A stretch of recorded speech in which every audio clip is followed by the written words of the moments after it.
Film diawali dengan diperlihatkan seorang anak bernama Sahida, dia sedang mengurus domba-dombanya di bukit, ayahnya menyuruh Sahida untuk pulang karena hari sudah mulai gelap. Sahida pun beranjak pulang ke rumah sambil bermain dorongan roda sambil menuruni bukit. Namun tidak sengaja rodanya terlepas, Sahida pun mengejar roda itu tanpa dia sadari dia lari ke arah jurang. Dan akhirnya Sahida pun terjatuh ke jurang.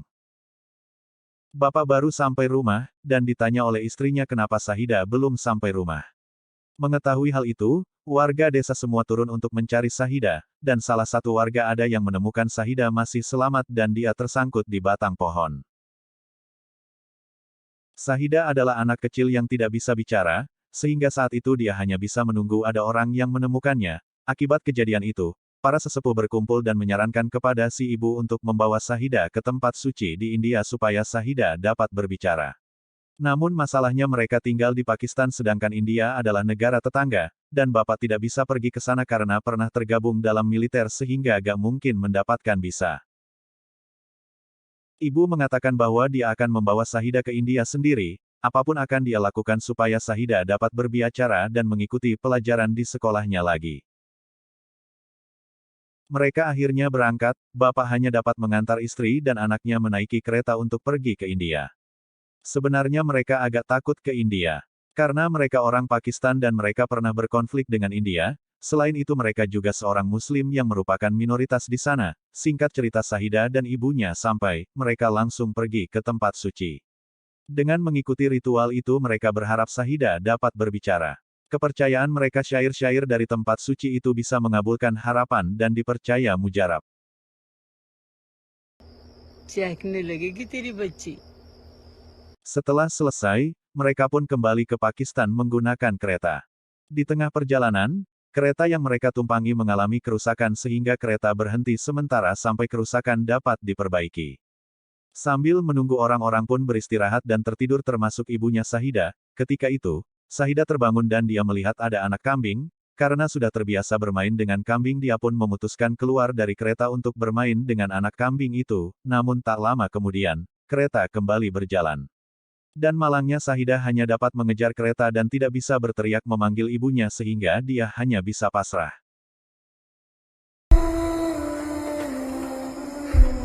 Tak lama kemudian ada kereta lain datang, saat melihat itu Sahida berpikir kereta ini menuju ke tempat yang sama, ia pun menaiki kereta barang tersebut, namun sayangnya kereta itu melaju ke arah berlawanan dan kembali ke India. Sementara itu ibu akhirnya terbangun dan menyadari Sahida tidak ada di sana, ia pun berteriak memanggil Sahida, karena panik sang ibu pun menyuruh kereta berhenti. Pencarian pun dilakukan, namun sayangnya Sahida sudah menaiki kereta yang lain dia pun tidak ditemukan. Namun si ibu bersikeras untuk mencari Sahida sendiri, namun masalahnya kereta sudah masuk ke wilayah Pakistan, dan untuk kembali ke India sang ibu perlu visa, karena tidak bisa berbuat apa-apa, mereka akhirnya membuat laporan ke polisi, mereka hanya bisa berharap Sahida dapat bertemu dengan orang baik yang bisa menjaganya. Sahida yang tidur di kereta barang pun terbangun. Dia terbangun di tengah warga India yang sedang merayakan perayaan Dewa Hanuman, dia pun bergabung di keramaian itu. Di sana ia melihat seorang bernama Bajrangi sedang menari dan bernyanyi untuk perayaan tersebut. Ketika acara menarinya selesai Bajrangi istirahat dan melihat Sahida menatapnya, Bajrangi menawarkan Sahida minuman. Sahida pun langsung berlari ke arahnya dan menghabiskan minumannya. Terlihat Sahida sangat haus, Bajrani akhirnya memberikan makanan juga untuk Sahida. Sembari Sahida makan mereka pun menanyakan nama, namun tentu saja Sahida hanya diam saat ditanya. Bajrangi akhirnya menyuruh Sahida untuk menghabiskan makanannya dan meninggalkannya. Namun Sahida malah mengikuti Bajrangi, karena kebingungan dan mengira Sahida tersesat Bajrani membawa Sahida ke kuil dewa. Dia menyuruhnya untuk berdoa supaya orang tuanya dapat menemukannya kembali sambil membekalinya sebuah apel. Bajrangi pun pergi dan ketika Bajrani sudah menaiki bas, dia melihat Sahida mengejarnya, dia langsung menyuruh supir bas untuk berhenti, Bajrani pun membawa Sahida ke kantor polisi, namun polisi menolak karena di sana banyak orang jahat, sehingga polisi menyuruhnya menulis kontak supaya kalau ada orang tuanya mencari ke kantor polisi Bajrani dapat dihubungi.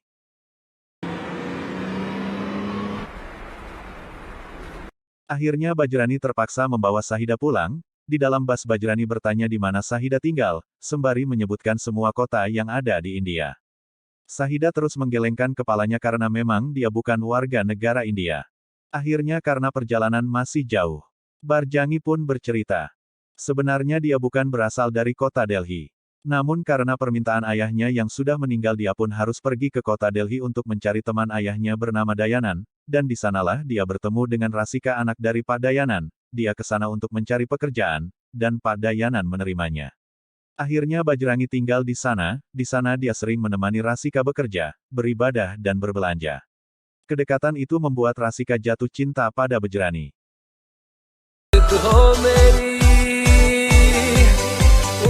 Suatu ketika rumah Dayanan kedatangan tamu, ternyata tamu itu bermaksud untuk melamar Rasika. Namun saat itu Rasika sudah jatuh cinta kepada Bajrangi dan memutuskan untuk menolak lamaran tersebut. Untungnya Dayanan menghargai keputusan anaknya untuk memilih jodohnya sendiri, lamaran pun dibatalkan saat itu juga, dan Bajrangi diberi waktu 6 bulan untuk membeli rumah sendiri sebagai syarat untuk menikahi Rasika. Karena itulah Bajrangi datang kembali ke Delhi untuk mengabarkan ke orang tua Rasika tentang perkembangan DP rumah yang lagi dia usahain. Para penumpang pun senang mendengar cerita kisah cinta Bajrangi. Sesampainya di rumah Rasika, Bajrangi menjelaskan tentang Sahida sebagai anak yang hilang. Dayanan pun berkata bagaimana kalau orang tua Sahida tidak mencari anaknya, dan sampai kapan kau akan begini menolong orang lain selain dirimu, kau harusnya bekerja keras dan membelikan Rasika rumah barulah kau bisa menikah.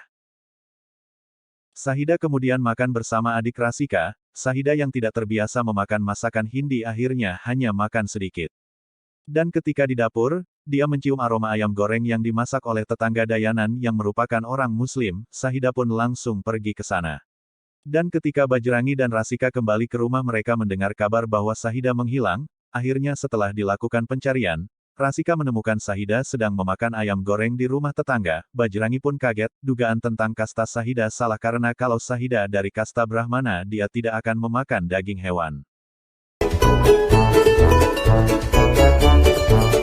Karena kondisi Sahida yang bisu, di rumah makan pun Sahida dipesankan ayam dan makan terpisah dari mereka. Mungkin Sahida adalah kasta kesatria karena mereka kadang-kadang juga makan daging hewan kata Bajrangi yang mengira bahwa Sahida orang Hindi seperti mereka. Di sana pun Sahida menangis ketika melihat anak disuapin oleh ibunya. Karena melihat Sahida menangis Rasika dan Bajrangi pun mencoba menghibur Sahida dengan melakukan joget ayam supaya Sahida tidak sedih lagi. Hari demi hari pun berlalu. Bajrangi dan Rasika sering membawa Sahida kemanapun mereka pergi bahkan ketika beribadah di pasar. Dan ketika sedang beribadah dengan Bajrangi, Sahida tiba-tiba pergi beribadah ke sebuah musola yang ada di pasar.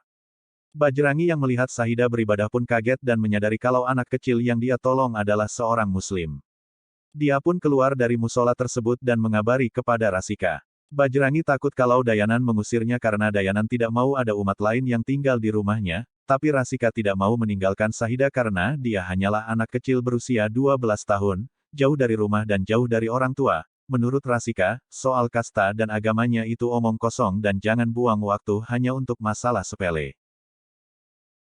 Mereka pun masuk ke dalam untuk mencari Sahida dan di sana Bajrangi mendapat pelukan dari seorang anak kecil polos yang sangat menyayanginya. Dalam hatinya Bajrangi pun berjanji akan mengantarkan Sahida pulang ke rumahnya.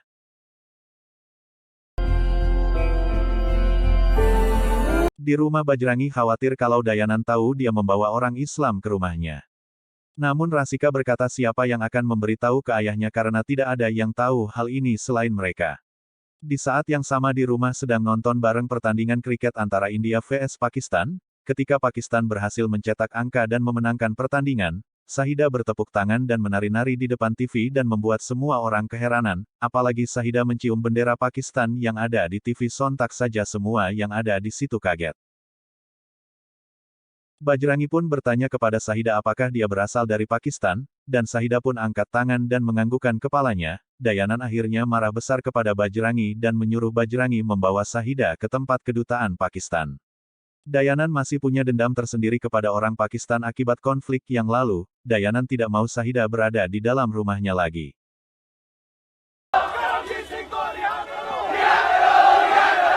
Keesokan harinya Bajrangi mencoba pergi menuju ke kedutaan Pakistan dan menjelaskan apa yang terjadi. Namun karena tidak mempunyai paspor, Bajrangi pun diusir oleh petugas keamanan karena terus memaksa meninggalkan Sahida di sana.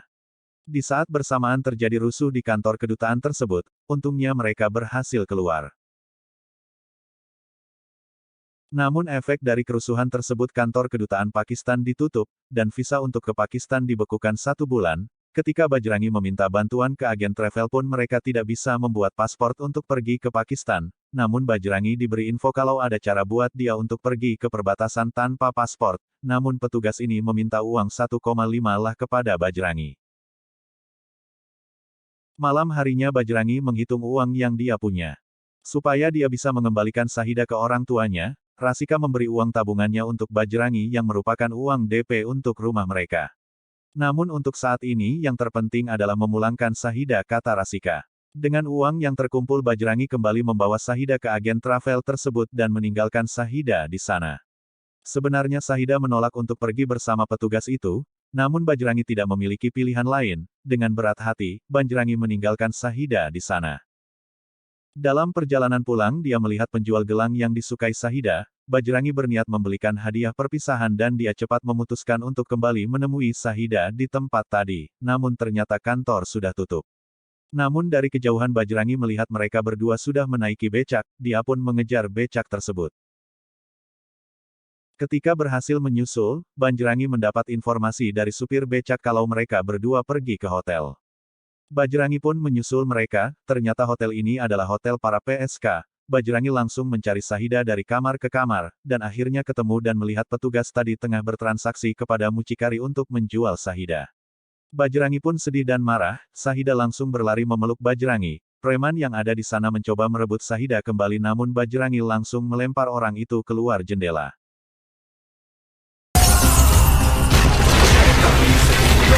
Satu persatu preman di sana dihajar Bajrangi termasuk petugas travel, karena tidak bisa mempercayai siapapun. Bajrangi memutuskan untuk memulangkan Sahida ke Pakistan sendirian tanpa paspor, tanpa visa. Bajrangi dengan keyakinannya berniat untuk memulangkan Sahida dengan usahanya sendiri. Akhirnya mereka pun pergi menggunakan bis dan melanjutkan perjalanan dengan jalan kaki. Di tengah-tengah perjalanan Bajrangi dicegat oleh seseorang lelaki bernama Bu Ali. Bajrangi ditawari tumpangan tetapi harus membayar sejumlah uang. Bajrangi menolak dan memilih untuk terus berjalan tapi Ali memberitahu kalau pagar perbatasan itu dialiri oleh listrik bertegangan tinggi. Petugas perbatasan pun akan menembaki mereka. Demi kebaikan anak ini Ali menganjurkan untuk mengikutinya. Akhirnya Bajrangi menaiki mobil Bu Ali dan mereka pun sampai di perbatasan. Ali kemudian memandu mereka untuk melewati pagar itu dengan terowongan bawah pasir. Ketika sudah sampai, Bajrangi tidak mau pergi sampai dia mendapatkan izin dari tentara penjaga. Ali pun tidak habis pikir kenapa Bajrangi memiliki pikiran seperti itu. Tentu saja kalau ketahuan tentara jaga akan menembaki mereka. Namun Bajrangi adalah orang jujur, dia harus meminta izin dulu. Ali pun akhirnya lari meninggalkan mereka. Ketika tentara jaga akhirnya melihat mereka, Bajrangi mengatakan semuanya dengan jujur termasuk cara mereka melewati pagar itu dengan terowongan. Namun semua itu tidak ada gunanya, dan mereka disuruh untuk kembali ke India. Akhirnya Bajrangi kembali masuk dengan melewati terowongan yang lain. Bajrangi kembali ditendang, disiksa dan disuruh kembali ke India. Setelah komandan melihat Sahida menangis akhirnya komandan menyuruh bawahannya berhenti memukuli Bajrangi. Komandan akhirnya mengatakan mereka akan kembali 10 menit lagi. Mereka tidak peduli Bajrangi akan pergi ke Pakistan atau India. Yang penting jika ketika tentara balik mereka masih ada di sana, mereka akan ditembak. 10 menit kemudian, komandan kembali lagi dan masih melihat Bajrangi masih di sana. Bajrangi tetap berpegang teguh pada pendiriannya. Dia harus dapat izin dari komandan itu dan mengatakan jika sudah mengembalikan Sahida kepada orang tuanya dia pasti akan kembali. Akhirnya komandan luluh dan mengizinkan mereka berdua untuk ke Pakistan. Akhirnya mereka pun melanjutkan perjalanan. Mereka akhirnya sampai dan beristirahat untuk makan dan minum. Bajrangi menyuruh Sahida untuk cepat makan karena ada polisi di sana. Dan ketika mereka pergi, polisi tiba-tiba mengejar mereka berdua dan mencari borgolnya. Setelah digeledah ternyata Sahida mengambil borgolnya karena dia pikir itu gelang. Mereka ditangkap dan Bajrangi dianggap mata-mata dari India karena tidak memiliki paspor dan visa. Sementara itu seorang reporter bernama Nawab sedang mengabarkan sebuah berita di terminal. Dia mendapat kabar dari warga bahwa ada mata-mata India yang ditangkap. Karena itu berita yang panas dia pun segera pergi. Sesampainya di kantor polisi mereka langsung mewawancarai Bajrangi dan masuk ke berita. Saat itu mereka memiliki waktu yang singkat sehingga Bajrangi tidak dapat menceritakan begitu banyak. Pakistani जासूस और उसके साथ 5-6 साल की partner. Bajrangi ditanya misinya ke Pakistan, padahal berulang kali dia menjelaskan bahwa dia hanya ingin mengantarkan Shahida ke orang tuanya. Di saat yang sama Shahida melihat gambar bukit di kalender, saat ditanya apakah tempat tinggalnya di bukit tersebut Shahida menganggukkan kepala. Polisi bertanya kenapa Shahida tidak dapat berbicara, dan berpikir Shahida tidak memiliki lidah sampai menekan mulut Shahida untuk melihat lidahnya. Melihat itu, Bajrangi pun marah dan menghajar para polisi yang ada di sana, kemudian mereka melarikan diri. Nawab yang sedang meliput di depan kantor polisi pun segera mengikutinya. Ketika Bajrangi menaiki bis, reporter ini juga ikut naik untuk memata-matai Bajrangi. Reporter menelpon polisi dan memberikan kabar bahwa dia di dalam bis yang sama dengan Bajrangi. Dia melaporkan nama bis tersebut. Setelah Bajrangi menanyakan ke kenek bis tentang bukit yang ada di kalender tersebut, reporter pun sadar bahwa Bajrangi bukanlah mata-mata. Akhirnya reporter membuka penyamaran di waktu yang tepat. Saat dalam perjalanan bis dijegat oleh para polisi, semua penumpang bus menyadari keadaan dan serentak menolong Bajrangi dan Shahida. Saat polisi masuk ke bis mereka sudah tidak di dalam dan bersembunyi di atap bis. Mereka bertiga pun beristirahat di sebuah masjid sampai besok pagi. Bajrangi pun kaget saat mengetahui tempatnya beristirahat adalah sebuah masjid. Dia pun langsung keluar. Saat di luar Bajrangi bertemu Ustadz dan mengatakan bahwa masjid terbuka untuk semua orang, siapapun diperbolehkan masuk. Di sana Bajrangi menjelaskan semuanya kepada Ustadz dan meminta menjelaskan tentang daerah yang ada di gambar tersebut. Namun baik Ustadz atau muridnya tidak ada yang tahu tempat tersebut. Di saat yang sama patroli polisi mulai ketat di saat yang sama. Untungnya keberadaan Bajrangi dirahasiakan oleh sang Ustadz. Mereka tidak mungkin keluar pada saat polisi sedang patroli. Akhirnya Bajrangi menyamar sebagai muslimah bercadar dan dibantu oleh Ustadz. Mereka pun diantar ke jalan yang aman oleh patroli polisi. Bajrangi memang memegang teguh kejujuran tapi beda dengan sang reporter yang bernama Nawab. Nawab menyuruh Shahida untuk menyumbat mobil orang lain dengan pisang. Jadi ketika mobil itu mogok Nawab berpura-pura membenarkan mobil tersebut supaya mereka mendapatkan tumpangan. Mereka akhirnya mendapatkan tumpangan. Namun ternyata mobil yang mereka tumpangi adalah mobil kepala polisi yang lagi cuti. Dia terpaksa masuk ke kantor karena ada mata-mata India yang masuk ke Pakistan. Suasana pun menjadi tegang. Ditambah lagi ketika polisi menawarkan mengantar mereka sampai rumah. Akhirnya mereka diantar oleh bawahan sang kepala polisi. Dan Nawab turun di sebuah rumah milik orang asing dan mengatakan bahwa itu adalah ayah mertuanya.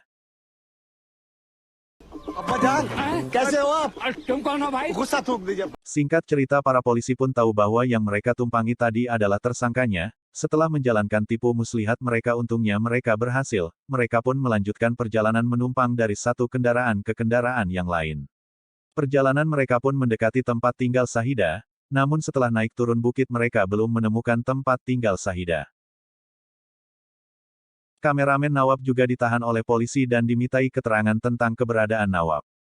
Dan diminta untuk menghubungi Yusef setiap 1 jam sekali. Di lain tempat Bajrangi sempat berpikir untuk menyerahkan dirinya ke polisi supaya mereka yang mencarikan keberadaan orang tua Shahida. Namun Nawab mencegahnya dan mengatakan jika dia menyerahkan diri maka dia hanya akan dipenjara. Nawab mencoba cara lain dengan menjual kisah ini ke stasiun TV sehingga mencari keberadaan orang tua Shahida jadi lebih mudah. Namun usahanya gagal karena tidak ada yang mau dengan berita tersebut.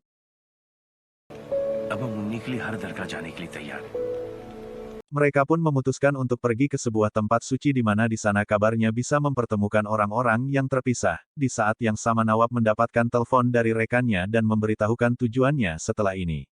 Mendengar kabar tersebut polisi langsung gerak cepat untuk menyusul mereka. Sampainya di tempat beribadah itu Bajrangi mengikuti ritual yang ada di sana. Sementara itu, Nawab melakukan rekaman sendiri. Dalam rekaman itu Nawab menceritakan tentang kisah Bajrangi yang nekat menembus perbatasan demi mengantarkan Shahida untuk bertemu dengan orang tuanya. Nawab berharap dengan video ini, Shahida dapat bertemu dengan orang tuanya. Nawab meminta pengawalan dari masyarakat supaya Bajrangi dapat kembali ke India dengan selamat.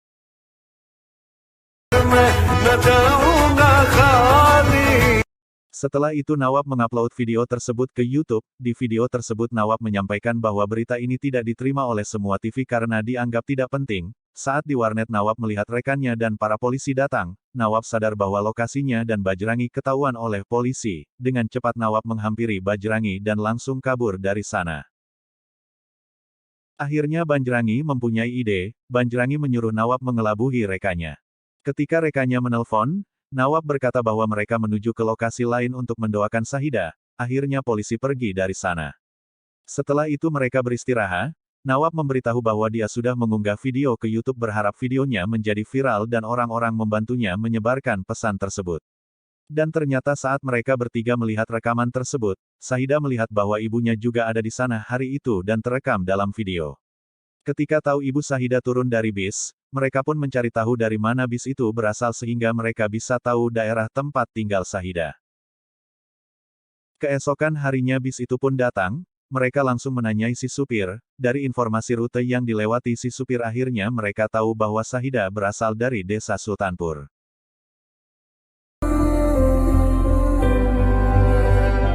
Sementara itu video yang diunggah Nawab di YouTube pun akhirnya diketahui polisi. Mereka memerintahkan untuk menyebarkan video tersebut ke semua kantor polisi, dan patroli polisi menjadi ketat. Bis yang mereka tumpangi pun akan diperiksa oleh polisi. Namun Bajrangi menyuruh Nawab untuk tetap mengantarkan Sahida, dan menunjukkan dirinya ke polisi sehingga polisi hanya fokus padanya dan Nawab Sahida punya waktu untuk lari. Bajrangi pun dikejar oleh polisi dan mendapatkan pukulan. Dia berlari sampai terjatuh ke jurang, namun Bajrangi akhirnya ditangkap. Sementara itu Nawab akhirnya berhasil mengantarkan Sahida sampai ke desanya. Berkat perjuangan seorang Bajrangi, ibu dan anak akhirnya berhasil bertemu kembali.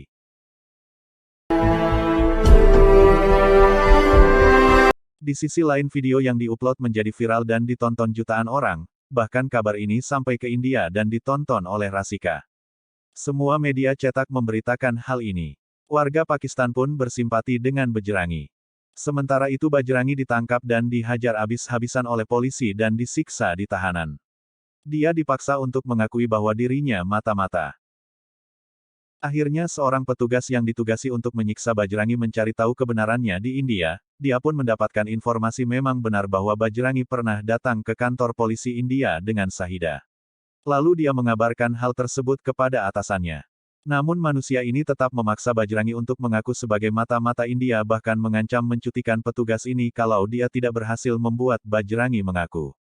Namun untungnya beliau punya hati nurani dan dia berpikir kalau seorang pria seperti Bajrangi sampai bertahan di penjara Pakistan seumur hidupnya maka itu akan menodai kehormatannya yang sudah mengabdi puluhan tahun untuk negaranya. Sementara itu Nawab akhirnya dibantu oleh sebuah stasiun TV untuk menyebarkan berita ini. Nawab berkata bahwa Bajrangi saat ini sedang ditahan di penjara Pakistan hanya karena permusuhan kedua negara. Nawab mengajak para warga untuk mengakhiri permusuhan ini baik itu rakyat India maupun rakyat Pakistan. Nawab mengajak para pemirsa untuk mengawal perbatasan. Demi memastikan Bajrangi bisa kembali ke India dengan selamat, kabar itu pun membuat kepala polisi panik. Dan keesokan paginya ribuan orang datang bergabung dalam aksi kebebasan Bajrangi dari sisi India maupun Pakistan, semua berkumpul di perbatasan. Nawab akhirnya bertemu kembali dengan Bajrangi dan mengabari bahwa Sahida telah bertemu dengan orang tuanya. Bajrangi mengucapkan salam perpisahan dan Nawab menyuruh Bajrangi untuk mengunjungi Pakistan lagi tapi bukan dengan terowongan, melainkan dengan visa. Semua orang pun mengantarkan Bajrangi dengan meneriakkan namanya. Para tentara perbatasan tidak mau membukakan gerbang, namun karena mereka kalah jumlah, terpaksa mereka mengalah dan membiarkan para warga menghancurkan gerbang dan membiarkan Bajrangi menyeberang. Bajrangi dengan terlatih-tatih berjalan keluar menuju wilayah India, di mana Rasika dan keluarganya juga di sana menunggu kepulangan Bajrangi. Ketika Bajrangi menyeberang, Sahida pun menyusul untuk memberikan salam perpisahan. Namun Bajrangi sudah keburu menyeberang hampir masuk ke wilayah India. Sahida tidak bisa menyusul Bajrangi karena sudah terlalu jauh. Namun keajaiban tiba-tiba terjadi. Sahida tiba-tiba berhasil memanggil Bajrangi dengan sebutan paman. Akhirnya Sahida bisa berbicara kembali, berkat keinginannya mengucapkan salam pada orang asing yang rela mempertaruhkan hidupnya demi menolong Sahida. Dan film pun selesai.